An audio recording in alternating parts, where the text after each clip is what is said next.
ভাবি না। যে কাজ আপনারা দর্শকরা অনেক বড় করে রিসিভ করবেন, ওটা আমার জন্য বড় কাজ। যেমন রঙিলা কিতাব, ওটা আমার জন্য অনেক বড় কাজ। রঙিলা কিতাব, গোলাপ, পরীর খোপায় এখন লাল গোলাপ, আসলে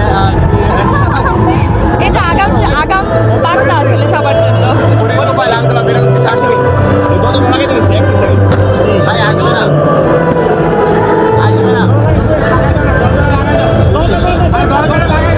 আসবে না, পরীর খোপায় লাল গোলাপ এরকম কিছু আসবে কিনা?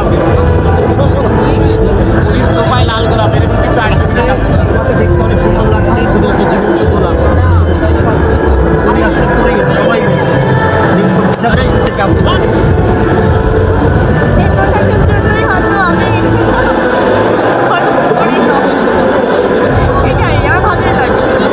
আচ্ছা, একজন নতুন বিজনেস শুরু করেছো, এই যে সাম্রাজ্য কিভাবে ঘর সংসার একটু টাফ, বাট আমি কি করে জানি পেরে যাচ্ছি। মাঝে মাঝে ভাবি যে আমি এত কিছু নিজেকে সামলাচ্ছি। পরী সবসময় থেকে পরীর ডানাতে দিয়ে থাকছে, খেলা বলা শিখছে কেবল। আমরা শুনছি যে কেমন সময় কাটছে, মা দিবসটাও গেল রিসেন্টলি, সব মিলিয়ে ডানাগুলো কেমন আছে, কেমন সময় কাটছে ডানাগুলো?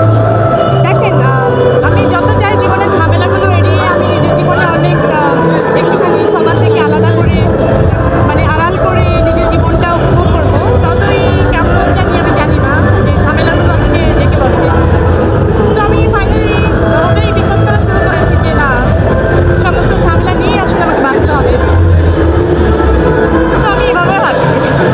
ভিডিও দেখলাম সে তুমি ডান পাখিতে ছেলে তার হাত ধরতে হ্যাঁ। ভালোবাসে ও অনেক পজিটিভ, মানে এত পজিটিভ। আমার ফ্যামিলিতে আমি আমার নানিকে অনেক ভয় পেতাম।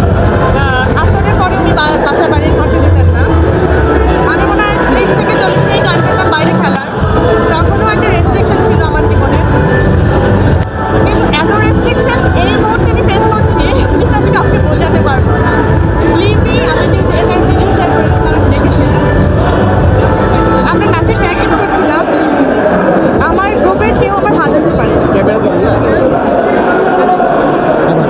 কেউ সামনে বলবো সামনের দিকে, ওটা সামনের দিকে তার কেউ হাত ধরতে পারে, কেউ তোমার হাত ধরতে পারে।